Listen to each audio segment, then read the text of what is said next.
If you are spending most of your day sitting and you have noticed your legs slowly becoming weaker, heavier, and less reliable, your legs are not weakening because of your age. They are weakening because they have stopped being used. And the good news is, you do not need to stand up to fix this. These 3 exercises can be done entirely from your chair. No equipment, no standing, no balance risk. Just your chair and about 8 minutes. Before we start, where are you watching from and how old are you? Drop your country and age in the comments and tell me, do your legs feel weaker even though you try to stay active? Do you struggle to lift your feet high enough when walking? Do your legs tire out after just a few minutes of standing? Do you need your hands to push yourself up from a chair? I read every comment, and your answer helps me understand what this community needs most. Let us get straight into the exercises. Exercise number 1. The seated knee lift and hold. Sit upright in a sturdy chair with both feet flat on the floor. Your back should be straight, but not stiff. Sit toward the front half of the chair so your legs have room to move freely.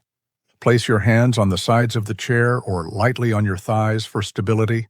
Now, slowly lift your right knee toward the ceiling as high as you comfortably can. Do not jerk it up. Lift with control. Now hold it there. Do not let it drop. Keep it lifted for 5 full seconds. Count out loud if it helps. 1, 2, 3, 4, 5. Breathe normally throughout the hold. Do not hold your breath. Then slowly lower your foot back to the floor. Take 2 seconds to lower it. Do not let it drop.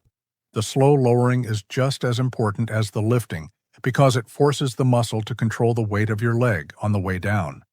Now, lift the left knee. Same thing. As high as comfortable. Hold 5 seconds. Breathe. Slowly lower over 2 seconds. The key to this exercise is the hold at the top. Without the hold, your leg swings up and drops back down, and the muscle barely works. With the 5-second hold, every fiber in your hip flexor and the front of your thigh has to sustain a contraction under the full weight of your leg. That sustained effort is what builds real strength. If your leg shakes during the hold, that is completely normal. The shaking means your muscle fibers are being recruited and challenged. The fibers that shake today are the fibers that stabilize you tomorrow.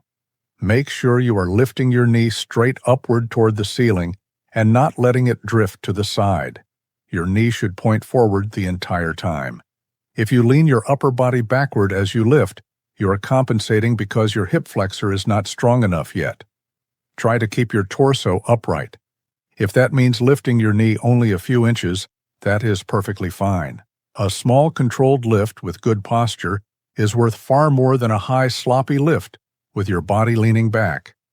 Do 8 lifts on each leg. Rest for 15 seconds. Then 8 more on each leg. About 3 minutes total. As you get stronger week by week, increase the hold to 7 seconds, then 10 seconds. When you can hold each lift for 10 seconds without shaking, your hip flexors have woken up significantly. Exercise number 2. The seated knee to chest pull. Stay seated upright with both feet flat on the floor. This time, you are going to use your hands to help. Place both hands under your right thigh, just behind the knee. Interlace your fingers so you have a firm grip. Now, slowly pull your knee toward your chest as high as it will comfortably go. Let your hands do some of the lifting work. Your hip flexor is also engaging, but your hands are assisting it to reach a range it could not reach on its own. Once your knee is as close to your chest as comfortable, hold for 3 seconds. You should feel 2 things happening simultaneously. First, a contraction deep in your hip as your hip flexor engages to help hold the position. Second, a gentle stretch in your lower back as the pulling motion opens the lumbar spine. Both of these sensations are exactly what we want. Your hip flexor strengthens while your lower back gets relief from hours of sitting. One exercise doing 2 jobs at once. Then, slowly lower your foot back to the floor. Do not let it drop. Take 2 seconds to guide it down while your hands support the weight. Now, switch. Hands under the left thigh. Interlace fingers. Pull the left knee toward your chest. Hold 3 seconds. Feel the hip flexor engage and the lower back stretch. Slowly lower over 2 seconds. The hands are doing part of the work, and that is the point. Many seniors cannot lift their knee very high on their own because the hip flexor is too weak. The hands act as a training partner, helping the muscle reach a range it is not yet strong enough to reach alone. Over time, as the hip flexor gets stronger from consistent practice, your hands will need to do less and less. Eventually, you will pull your knee to the same height with barely any help from your hands at all. That progression is how you know the exercise is working. Make sure you are pulling your knee straight toward your chest and not letting it drift outward toward your armpit, straight up toward the center of your chest. Keep your back upright as you pull. Some people tend to round their upper back forward to meet the knee halfway. Try to resist that. Let the knee come to the chest, not the chest come to the knee. This keeps the stretch in the lower back where it belongs and prevents upper back strain. If interlacing your fingers under the thigh is uncomfortable, you can use a small towel looped around your thigh and hold both ends of the towel. This gives you a longer grip and reduces strain on your wrists and shoulders. Do 8 pulls on each leg. Rest for 15 seconds. Then 8 more on each leg. About 3 minutes total. Most people feel their lower back loosen noticeably after the first set. By the second set, many people report that sitting itself feels more comfortable because the lumbar tension has been released. Before we get to exercise 3, do me a quick favor. Hit that like button right now. It takes 1 second, and it helps other seniors who are stuck in a chair and feeling their legs getting weaker find this video. Subscribe if you have not already. Exercise number 3, the seated flutter kick. This one is different from the first 2 because it trains endurance rather than strength. The first exercise taught your muscles to lift. The second taught them to reach. This one teaches them to keep working continuously without stopping. That continuous endurance is exactly what declines when walking becomes exhausting after just a few minutes. Sit toward the front edge of your chair. Lean your back slightly against the backrest for support. You want to be far enough forward that your legs can extend freely without your knees hitting the seat edge. Place your hands on the sides of the chair and grip lightly for stability. Extend both legs slightly forward with your heels resting on the floor. Now, lift both feet a few inches off the ground. You do not need to go high, even 2 to 3 inches is enough. The moment both feet leave the floor, your quads, hip flexors, and lower core all activate to hold your legs in the air. Once both feet are floating, begin alternating small up and down kicks. Right foot goes up slightly, while left goes down. Then switch. Left up, right down, like fluttering your legs in a swimming pool. Small, controlled, continuous motion, not big dramatic kicks. Gentle flutter. About 4 to 5 inches of movement up and down. The rhythm should be steady and smooth. 1 kick per second, not fast and frantic. Controlled and continuous. Keep your lower back pressed against the chair. This is critical. If your back arches forward and pulls away from the chair, your core has stopped working and your back is compensating. If that happens, lift your feet less high. Even 1 inch off the ground with your back flat against the chair is more effective than 6 inches with your back arched.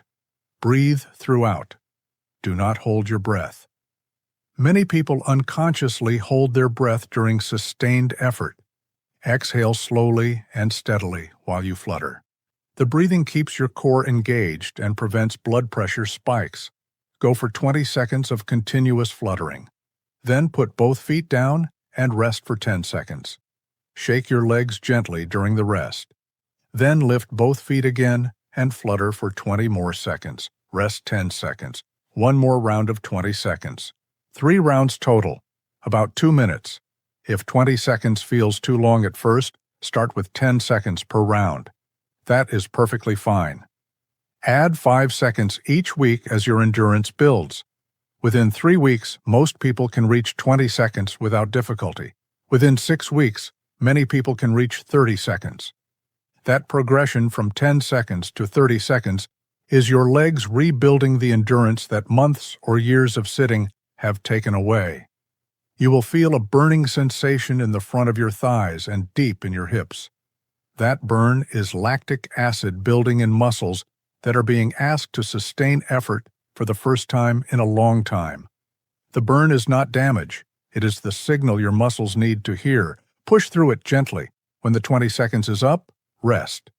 But during the 20 seconds, try to keep your feet moving no matter how much the burn builds. That last 5 seconds when the burn is loudest is where the most endurance is being built. Here is your complete daily routine. Save this video because this is what you are going to follow starting today. Seated knee lift and hold. 2 sets of 8 lifts each leg with 5-second holds. About 3 minutes, seated knee to chest pull. 2 sets of 8 pulls each leg with 3-second holds. About 3 minutes, seated flutter kicks. 3 rounds of 20 seconds with 10-second rests. About 2 minutes. Total time, about 8 minutes. Do this once a day, sitting in your chair. Morning, afternoon, or evening, whichever fits your routine. Consistency every day matters more than which time you choose. Your muscles do not care what time of day they are activated. They only care that they are activated daily. One important note. If any exercise causes sharp pain, stop immediately. There is a difference between effort and pain that is important to understand. Effort feels like burning, warmth, shakiness, muscle fatigue. That is normal and means the exercise is working. Pain feels sharp, stabbing, sudden. That means something needs medical attention. When in doubt, check with your doctor before continuing. And please remember this. It does not matter how long you have been sitting. It does not matter how weak your legs feel right now. It does not matter if you have been told that this is just what happens when you get older. Your muscles have not given up on you. They are waiting. 8 minutes in a chair is all it takes to remind them that they are still needed. Now I want to hear from you. In the comments below, tell me which of these problems is hitting you hardest right now. 1. Legs feel too weak to stand for long. 2. Feet barely lift off the ground when walking. 3. Legs tire out after just a few minutes of any activity. Drop your number. I read every comment, and whichever gets the most votes becomes a full dedicated video. Share this with someone who spends most of their day sitting and has noticed their legs getting weaker. Someone who thinks they cannot exercise because they cannot stand. They need to know that a chair is all the gym they need. And 8 minutes can change everything. Subscribe and turn on the bell so you never miss a video. And if your feet also burn or tingle at night, head over to this video where I show you 3 gentle exercises for burning, tingling feet. Your legs and your feet are connected, and when you strengthen one, the other follows. I will see you there.